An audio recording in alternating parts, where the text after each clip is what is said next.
Hello my friends, let's go straight to the front lines. We have some of the interesting news coming from the Pokrovsk Dobropilla direction, where Ukrainian army tries to encircle one more Russian group not far away from Mayak village. Well, in Kucherev Yar, Russians were encircled for already almost 1 month. However, even without supplies, they still keep their presence. They don't want to surrender. Ukraine intensifies the attacks from Pankivka and Vladimirivka villages. Both of those were recently liberated. And it seems like even without gaining Mayak village under control, Ukraine decided to press a Russian group here from both of the sides. At the same time, close to eastern flank, Russia tries to attack Ukrainian positions to cause the Ukrainian army to reinforce this group. Well, so far Russians keep their presence in this attack hump. They want to use it further for next attacks, but it seems like Ukraine has all of the chances to cut it down. And today there was the visit of President Zelenskyy to Dobropilla direction. The exact place is unknown really, but it's very close to the front line. President greeted our warriors, and you'll never see this stuff coming from Vladimir Putin. He is too scared to go at the edge of the front lines. Well, here Zelenskyy recorded his usual address to people of Ukraine about the situation on the front lines, and he says about the successful Ukrainian counterattacks in that region. But here, guys, I want to be honest with you, because the situation occurred in Pokrovsk Dobropilla direction was because of the Ukrainian command misjudgment of the situation. So Russians managed to break through in this direction. You see it here, right? It was the major Russian breakthrough. For a couple of days they advanced by 17 of the kilometers, even penetrating the newly built Ukrainian defense line, the main one in Donbass. So clearly it was a mistake in organizing of Ukrainian defense in this specific region, and only with the help of the really capable forces like the 1st Azov Corps or 225th Brigade, 93rd Brigade, Ukraine managed to cut Russians in Kucherev Yar and also start the counteroffensive. But still, you see that Russia has its presence here. So it's very easy to lose the territory, but you need lots of the time and efforts to regain everything back. Especially right now that Russia deployed the record number of their forces in Donbass. And because very capable Ukrainian emergency brigades are now busy in Pokrovsk, well, Russia sent some of the reinforcements, for example, to Kupiansk. And Ukraine now tries to eliminate this fire, sending, for example, the 3rd Army Corps, the ex-3rd Assault Brigade. It's been already deployed in this direction and tries to fight against Russian assaults towards the city. For Kupiansk now it's critical, way more critical than for Pokrovsk, and Russians unfortunately advanced here for the last 24 hours. You see over here they increased this bridgehead. So before there was the opportunity to cut those Russian clouds and to cut Russians over here, but now Russia expanded it and it's no longer an option. And you see how they expand the sleeve going to Kupiansk. If Russians go to Sobolivka and further south, they may cut the only robust supply connection for Kupiansk. Plus they also offend from the eastern side. We have this update yesterday, today. Their plan is to jam Kupiansk from the north and from the east. By the way, just to remind you that this fight is ongoing in the Kharkiv region.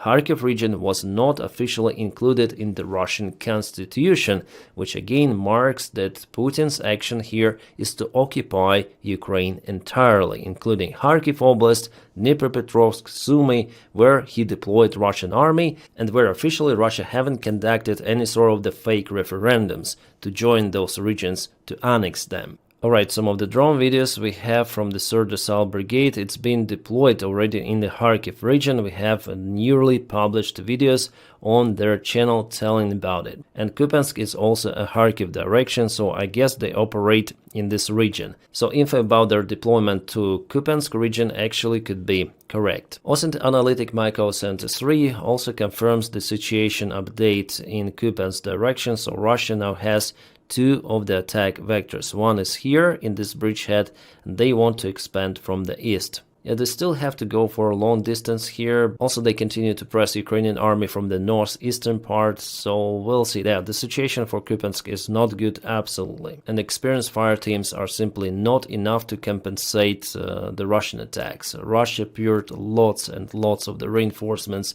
and still Russians are not attacking with its major force that they accumulated in Pokrovsk direction.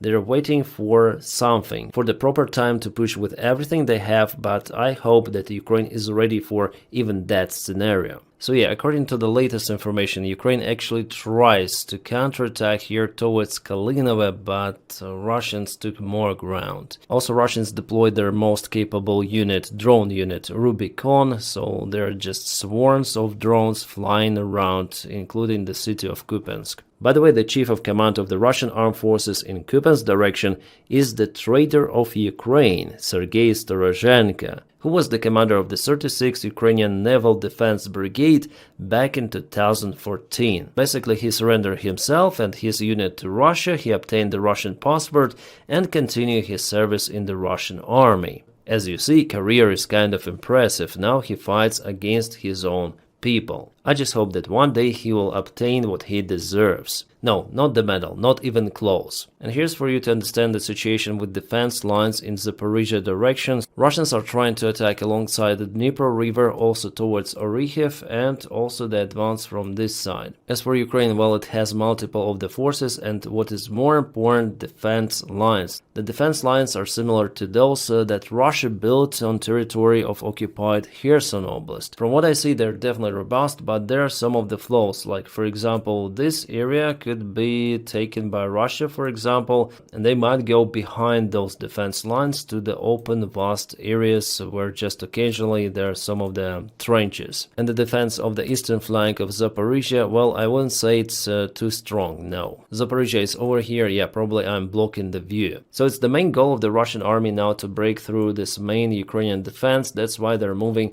mainly from a single direction in Dnipropetrovsk region. Like for example here, yeah, this is the major Russian assault. They're already actually behind those defense lines in this particular region. They penetrated already this line, so they might expand, intensify their attacks, so it's actually the big threat for entire Zaporizhzhia region. That's why Ukraine tries to reinforce this direction, building new defense lines, but I hope it's not too late. Because from what I see, especially in this place, for Russia, it's very profitable actually to concentrate their major strike in this autumn campaign in a specific direction of Velika Novosilka and move behind the front lines with a major force. It's a very dangerous situation for now. Russia broke through defense line in just specific spots. Ukraine tries to stop the advancement, but every day I monitor the front lines and I see the Russian army movement. Like for example, if we check out the deep state military map, it was yesterday, it is today, so every day Russia gets some of the ground under control. And let's go back for 1 month, I think. So it was 1 month ago and it is today. So definitely Russia moves ahead. Together with Kupiansk, it's the most vulnerable direction for Ukraine. Yeah, unfortunately, Ukraine has to concentrate its efforts all around the front lines. And this is the Russian map from the Russian military bloggers. They say that they propelled already towards the central part of Pokrovsk. They publish lots of the, as they say, confirmations, but those could be just separate Russian infantry troops, as they do sometimes with flag operations. Yeah, this is one more map. They say that they were spotted in this place. And yes, sadly, after watching this video, I may confirm that Ukrainian forces in Pokrovsk were ambushed with some of the life losses and more other terrible stuff that I cannot show you here. Well, anyways, it's better not to witness that, so it happened definitely in Pokrovsk. Roughly 2 months ago, Russians ambushed the Ukrainian vehicle on this road, and now they sent their forces more to the central part. So now I would say that it's the chaos in Pokrovsk. There could be the presence of the Russian infantry, also Ukrainian infantry is out there. Urban fights are ongoing, similar to Kupiansk, but Kupiansk is bigger than Pokrovsk. So yeah, we have unfortunately this situation where Russians entered two of the kind of the big settlements of Ukraine. Well, as for Pokrovsk, those are the small sabotage groups, but for Kupiansk, Russia deployed the major forces. Yeah, sometimes Ukraine eliminates Russian supply roads, as it happened in Mirnograd direction. Mirnograd is very close to Pokrovsk, and this road was used by Russians for their supplies. Well, not any longer. It's the road, which is also a dam. My friends, please check out my channel for more videos. For example, I filmed about Gazprom oil refinery Kaboom that happened really far away from Ukraine, but Ukraine may reach those Russian facilities, making chaos in the Russian oil and fuel market. And separate thanks for my Patreon supporters. Guys, you make this content possible. Thanks for you, I am filming it. And I wish you all a peaceful sky wherever you are, and have a great time.